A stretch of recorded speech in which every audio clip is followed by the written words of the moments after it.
le futur. Après le bug de l'an 2000, la civilisation a été éradiquée. Toutes les connaissances ont été perdues. Objection!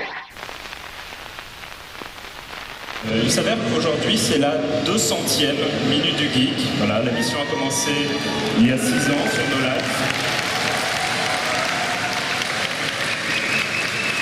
Et donc on voulait marquer le coup en faisant cette Minute du Geek, cette 200e sur scène à Japan Expo avec vous. J'ai beaucoup réfléchi à quel sujet j'allais aborder. Vous savez, la Minute du Geek, c'est toujours des grandes questions. Quel est le premier jeu vidéo? Quelle est la première console? Qui a inventé Internet? Ce genre de choses. Et j'ai réfléchi à des sujets de circonstance. Je me suis demandé peut-être que j'allais faire une Minute du Geek sur l'histoire des conventions. Peut-être une Minute du Geek pour expliquer pourquoi dans la fiction, les geeks, le cliché du geek, c'est toujours un rouquin à lunettes. Moi, je me demande. Et finalement, je me suis dit qu'il y avait une question beaucoup plus importante qu'on allait pouvoir traiter aujourd'hui, qui mérite réponse. Cette question, c'est: est-ce que les Daleks sont des robots ou des mutants dans un temple monoplace? Alors en fait, il faut savoir que les Daleks, qui sont l'ennemi récurrent du Docteur dans la série britannique Doctor Who, sont apparus très très tôt dans la série, dès 1963. Donc la première année de diffusion, c'était la deuxième aventure du Docteur qu'il posait aux Daleks. Donc cette aventure du premier Docteur l'emmenait sur une planète dévastée par une guerre atomique, la planète Skaro, où il y avait deux peuples qui s'étaient affrontés, les Dal et les Tal. Oui, ils n'étaient pas très imaginatifs dans les noms.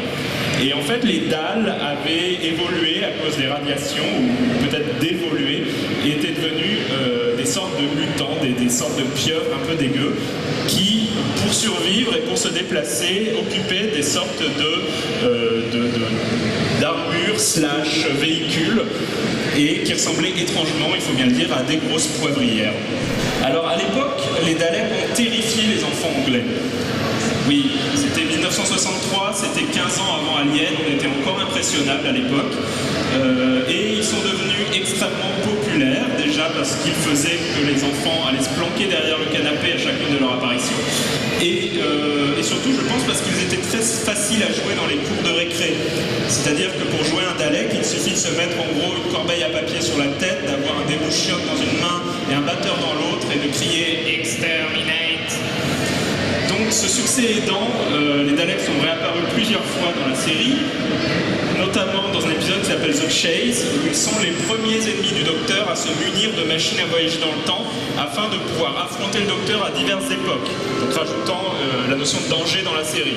En 1975, donc 12 ans après leur première apparition, le même scénariste, Terry Nation, va écrire un épisode qui s'appelle Genesis of the Daleks, un épisode du 4e Docteur, et dans cet épisode, il révise complètement l'histoire des Daleks. Alors, c'est ce qu'on appelle dans le jargon un retcon. Ça arrive souvent dans les comics de super-héros notamment. Et donc, dans cette nouvelle version, les Daleks ne sont plus les Dal, mais une race qui s'appelait les Khaled, et qui ont été transformés en Daleks par des expériences d'un savant fou qui s'appelle Davros. Alors, laquelle de ces deux histoires est la vraie? Eh bien, pour y répondre, nous avons décidé d'inviter exceptionnellement un Dalek dans la Minute du Geek. Merci.